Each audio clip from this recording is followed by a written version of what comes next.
என்ன பேரண்டி யோசிக்கிற? நான் சொல்றது சரிதானே? மா, விளக்கு வச்ச நேரத்துல தாலிக்கு தங்கம் கொடுக்கறதுக்காக கிளம்பிட்டு இருக்கோம்.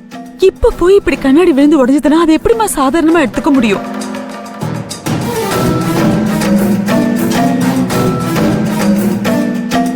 அத்த, நல்ல விஷயத்துக்காக போறோம். இப்படி மன வருத்தத்தோட போறது நல்லது இல்லல்ல.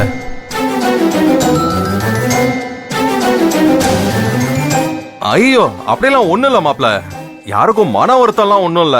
அபசகுணம் ஆயிடுச்சான்னு அம்மா ஃபீல் பண்றாங்க. மத்தபடி வேற ஒண்ணும் இல்ல. அதத்தான் சொல்றேன் மச்சான்.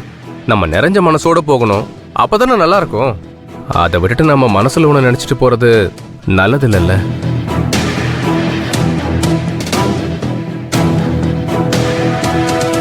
அன்னைக்கு கூட நீங்க கோயம்புத்தூர் வீட்டுக்கு வந்திருந்தப்போ ஒரு ட்ரெஸ்ஸிங் டேபிள் விழ போகும்போது டக்குன்னு போய் பிடிச்சிங்களே, என்ன சொன்னீங்கன்னு ஞாபகம் இருக்கா? பாத்து, இன்னைக்கு வெள்ளிக்கிழமை நிறைஞ்ச நாள், அதுவும் நான் வந்துட்டு போற நேரம். இந்த மாதிரி ஏதாவது ஒரு அபசகுணம் நடந்துச்சுன்னா உங்க மனசை கஷ்டப்படுத்தும்ல. இன்னொரு நாளைக்கு உங்க பையனுக்கு பொண்ணு பார்க்க போறப்போவோ கல்யாண விஷயம் பேசுறப்போவோ இந்த சம்பவம் ஞாபகத்துக்கு வந்தா மனசுக்கு கஷ்டமா தான் இருக்கும். நல்ல விஷயம் பேச வந்திருக்கேன். அப்ப போய் அபசகுணமா நடக்கூடாதுன்னு சொன்னீங்களே, அதே மாதிரி தான் இதுவும்.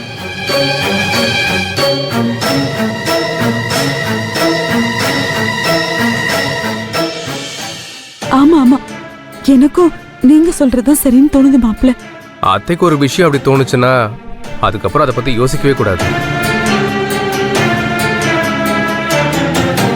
அதுக்கு இல்ல மாப்ள, உங்க அப்பா ஏதாவது தப்பா நினைச்சுக்கிட்டாருன்னா அதை பத்தி நீங்க கவலைப்படாதீங்க, நான் அவர்கிட்ட பேசிக்கிறேன்.